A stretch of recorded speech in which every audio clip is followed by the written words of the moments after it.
To download the HDFC Bank loan application, start by visiting the official HDFC Bank website.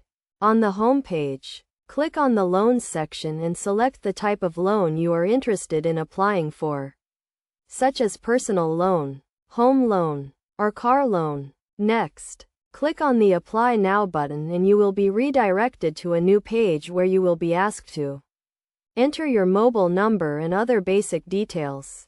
After entering the required information, click on the Proceed button.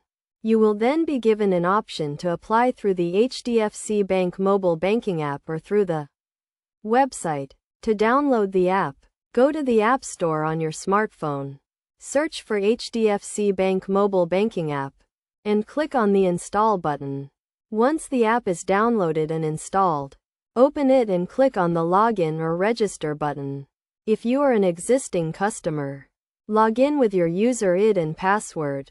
Otherwise, register for a new account. After logging in, click on the Loans section and select the type of loan you want to apply for. Fill in the required details and upload the necessary documents, such as your identity proof, income proof, and address proof. Finally, submit your application and wait for the bank to verify your details and process your loan.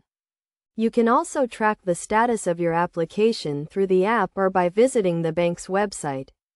Remember to always download the app from the official App Store and never share your login credentials with anyone. Also, make sure to read the terms and conditions carefully before applying for a loan. By following these steps, you can easily download the HDFC Bank loan application and apply for a loan from the comfort of your home.